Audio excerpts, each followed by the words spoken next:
Hello, in this video we are going to fault find and then rectify excess play in the steering system of this 35-foot sailing boat. For anybody who doesn't know me, my name is Chris. I used to be a Royal Air Force aircraft technician, so I used to fix all the mechanical systems on helicopters and fast jets. And these days I put those skills to use by fixing our own boat and also in making videos to help other people understand the systems on their boat and repair them themselves without spending a fortune on boatyard fees. So if that sounds interesting, hit that subscribe button and tick on the bell so you get notifications whenever we've got a new video coming out. We make all kinds of different videos, by the way, not just technical ones, but these are probably amongst the most useful for you. So to begin with, let's just have a look at the problem itself. Play is movement in a system that shouldn't be there. So in this case, I can move the wheel a good 2 inches there and it's not actually doing anything to the rudder, and you can feel that because you can feel when it does start to move the rudder, and before it gets to that point you can feel that it's very loose. So if you've got this, you're going to know about it because you can quite easily feel it. Before we start fixing this, I just want to give you an overview of how the steering system works on our boat, and then we can take it from there. So first of all, when you rotate the wheel, on this particular boat we've got a rack and pinion. So inside here, attached to this shaft, there is a pinion, which is basically a gear, and that sits in between. There's a bearing here and a bearing there. The pinion, we're going to have a look at it shortly, lives inside there, and then as that rotates it moves a rack from side to side, or in a kind of circular motion through about half a turn, and that turns a torque tube which runs from the top of the pedestal down to below the pedestal, and I'll just take the camera there and show you what's going on down there. Here we are in the aft cabin underneath the steering pedestal, and you can see the bottom of the torque tube there, and then that acts upon this very beefy stainless steel lever arm, and that acts upon this push-pull rod which runs from here all the way through to here, which is onto another lever arm which acts directly upon the rudder stock. So just to give you an idea where I am, there's the steering wheel, and that's where we've just been, down there, and the rod just comes straight through the back, the bulkhead there at the back of the aft cabin, and then it attaches to that lever arm there. So if I now move the steering wheel, there you go, you can see how that steering system works. That is effectively like a tiller. You know, this is effectively a tiller. So a boat without wheel steering, all you have is this part, the tiller, which rotates the rudder stock, which rotates the rudder. That's a really simple system. I love tiller steering on boats. There's very little to go wrong and it's a very reliable system. For your information, the other lever arm down there, that is for the autopilot. That doesn't need to be fitted. If we didn't have an autopilot, that wouldn't even be there. So just for your information.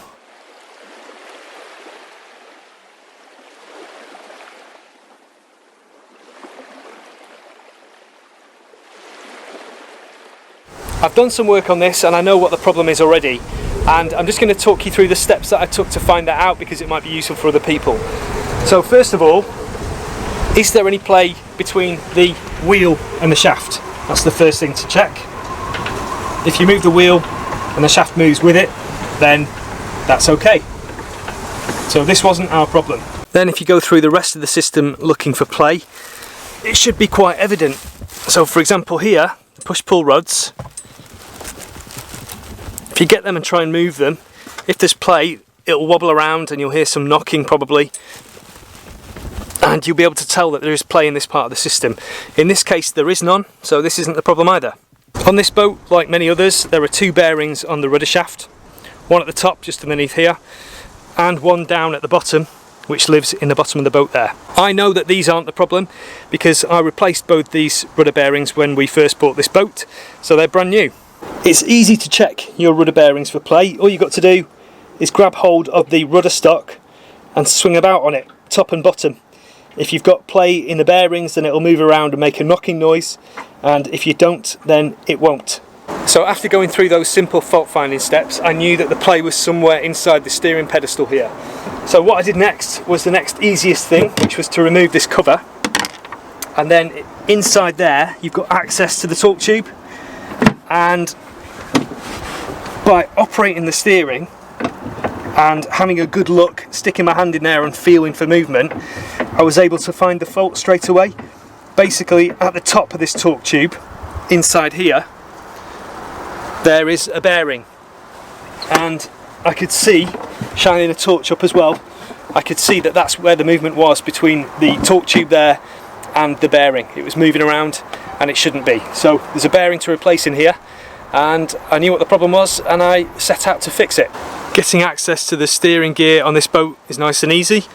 First of all, I had to remove the compass. That was just 4 screws, followed by an electrical connector underneath, which is for the internal light for the compass. And then there were a further 4 nuts to remove and some washers to get at this cover here. There were some more screws in this to remove, and then on either side here there are some grub screws to remove, and that allows this handhold, the bar, to come off. So before we get stuck in, let's have a look at the steering itself, see how this works. As you rotate the wheel, that rotates the shaft, which rotates the pinion gear.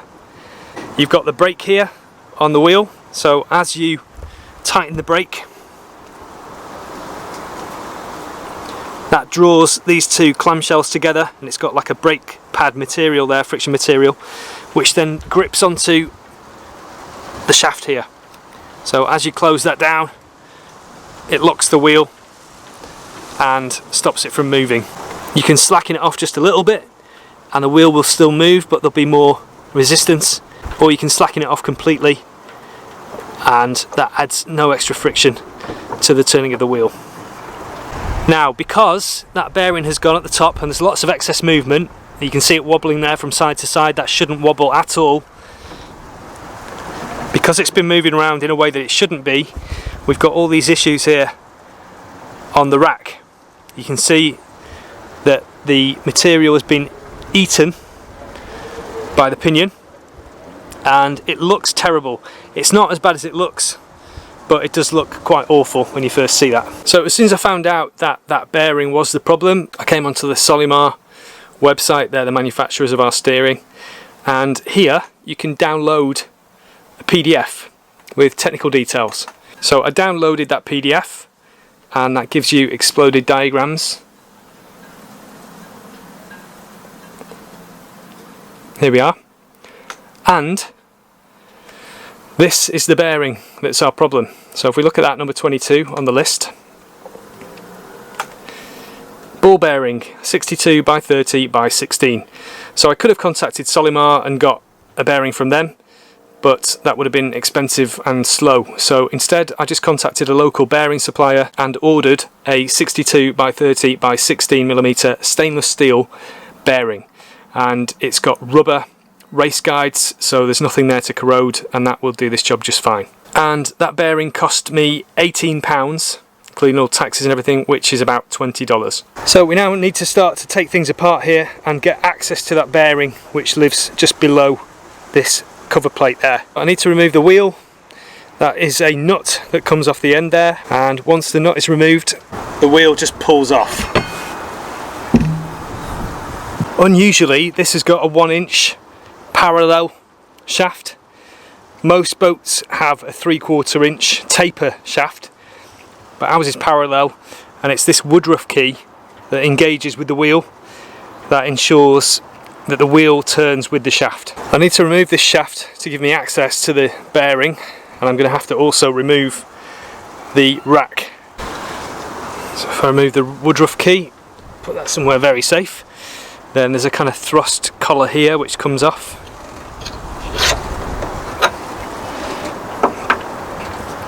And this can't come out that way because of the geometry of the rack and pinion, so it must go out that way, and the only way for that to happen is for this bearing to come out with it. Okay, I've made some progress there. I put a propane torch on the alloy around here at both sides to heat that up and expand it, and then I tapped the end of this with a hammer, being careful of course, and putting a spacer in there so I didn't damage the threads. I've then removed half with a brake, and that's given me a fair bit of access now. So without removing these bearings, this one and this one, I'm going to see if I've got the access there to remove the rack.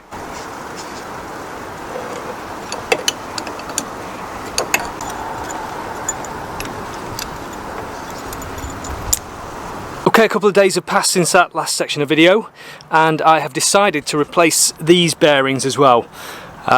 Just because I had time to order them, they were quite cheap, and while I'm in here it just makes sense to replace those too. So we'll be doing that as part of this job now. So I now want to drop the torque tube there and remove the rack.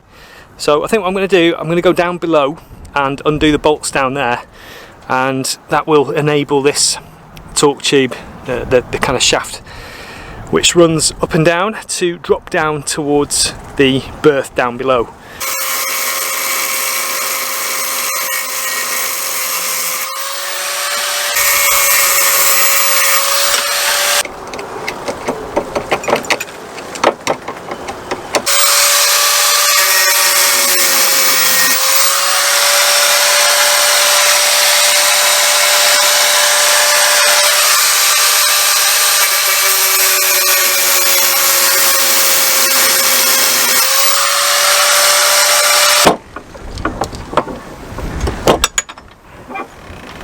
For all those of you who were cringing watching that, just let me explain what I was doing there. I had a grinder on there and I didn't cut all the way through, so I didn't go down onto the shaft below. I just cut most of the way through, and then I put a screwdriver into the area where I'd been cutting with the grinder, and then by applying a torque, you know, rotating the screwdriver, that put a lot of force in that area, and then this acted as a stress razor. And if you look very closely, you can just see a little crack in the bottom of the groove where I cut in there, and it was there that this split. I'll try and give you a shot of that. So once I'd ground it, I put the screwdriver in and just rotated it like that, and you can see the crack there below. Stress razors, they can be a real pain. You know, they can cause things to fail when you really don't want them to, but at the same time they can be extremely useful. Well, getting that rack off was quite a pain. As I said before, it's an interference fit, so the hole is very slightly smaller than the shaft, and it's a real pain to get the two apart. So my basic technique, if you want to call it that, was heating the outside, heating the rack, cooling down the stainless in the centre, and then putting a hammer under there and just using that to lever up the rack. And it did come eventually, but it took a bit of patience and a bit of faffing around. So there we are, we've got the rack. I'll go and give that a good clean up so I can inspect it properly, and we've got the woodruff key there. That's in beautiful nick, and we can start having a look at how we're going to replace this bearing now. Just giving this a quick clean up in here so we can see a little bit more of what's going on with all that grease out of the way. We've got some shims under here, so I will remove these and store them.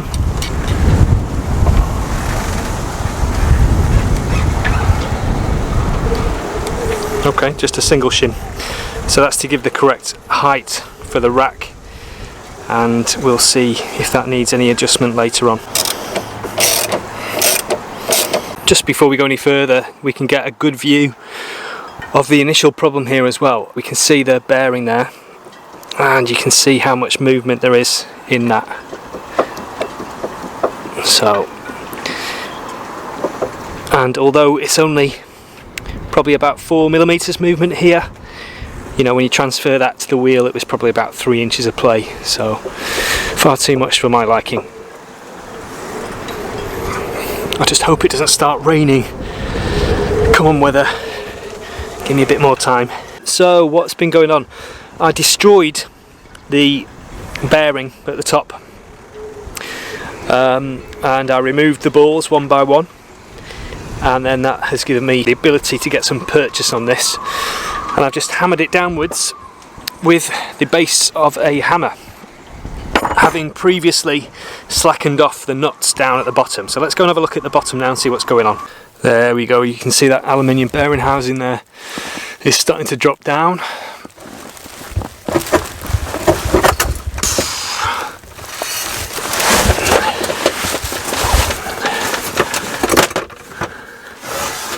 There we go, and now this gives me access to do the job.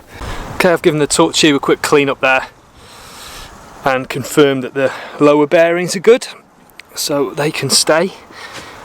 This inner race needs to be removed now, and I'm just going to do what I did before and get the grinder on it, because that's the quickest way to do it. And I've only got a little bit of this freeze spray. I've only got about half a can left, so I need to preserve that. And then I'm going to have to get the outer race out as well. This aluminium plate isn't moving, unfortunately, but I'm sure I'll find a way around these issues.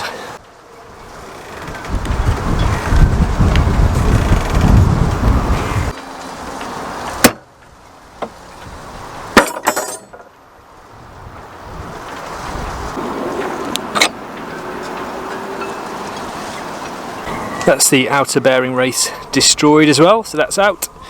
And we can now start to think about putting the new bearings on. One other advantage about having a fridge other than cold beer is you can use it to shrink parts for interference fit. So this has been here for a while.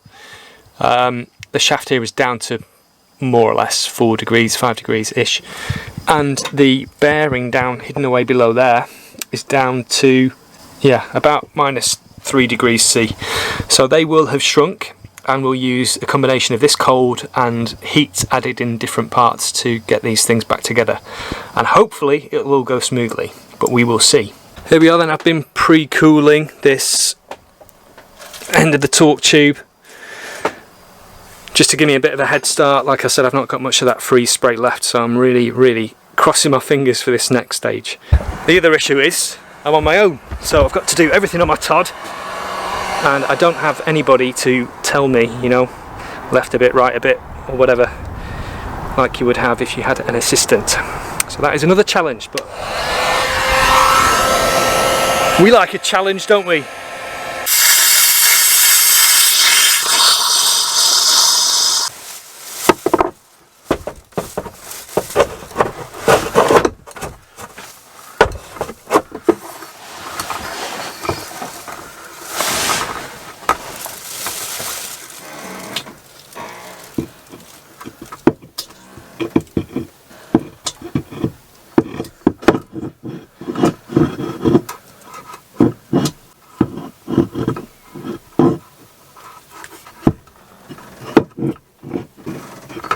Problem is, the longer I faff around, the warmer this end of the torque tube gets, and the cooler the bearing gets. So my chances of being successful are getting slimmer by the second.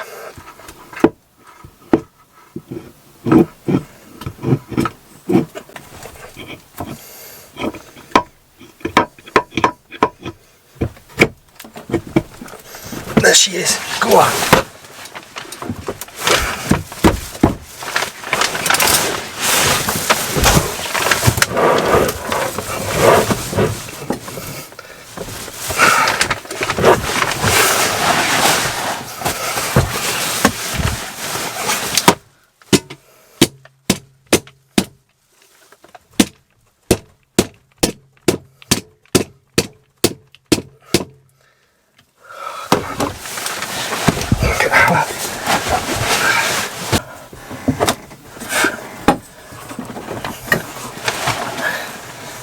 Try and line up these bolts now as well.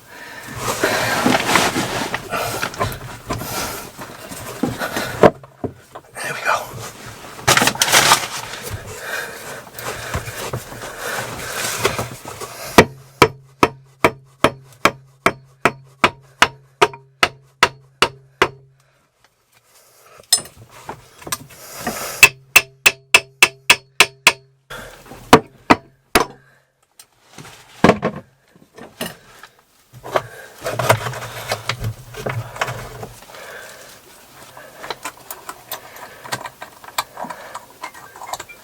You're taking a flipping mickey, aren't you?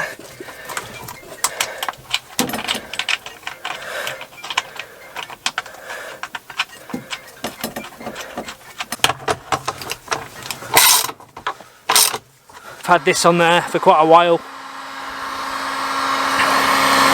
A blowtorch is a lot hotter, but to be honest, you can get things very hot with these. You can actually solder with a heat gun, believe it or not. I've done that before, so it does get things really very hot.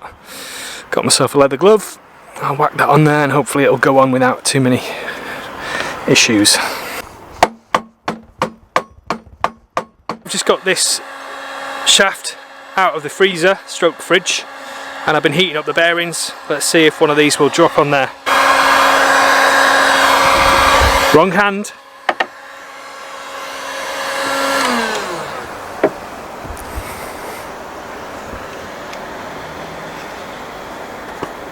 Okay, that's the bearing on the forward end of this shaft, and now I can put this in position, engage the teeth with the rack and pinion, and then I can fit the bearing from the steering wheel side. I'll probably need a little bit of heat on this side and that side just to expand them out a little bit. Same as all the other jobs we've been doing here. I've got both bearings on there and everything is toyed like a tiger. So I now need to put the brake back on and start to reassemble everything. Well, I've got the linkage connected up down below, so we've now got steerage again, and there is no nut on the steering wheel yet because I have to buy a new one, but if I action the steering there is absolutely no play whatsoever apart from between the wheel and the shaft there that you can see that will go away with a nut on. But what we've got is an absolute immediate response on the steering. It's working absolutely perfectly, and as you can see there is no wobble at all in there now with the new bearings on. So this will be hugely improved.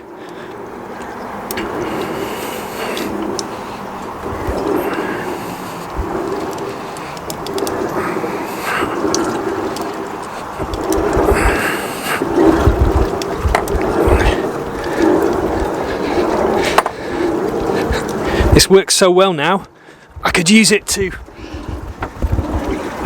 propel the boat.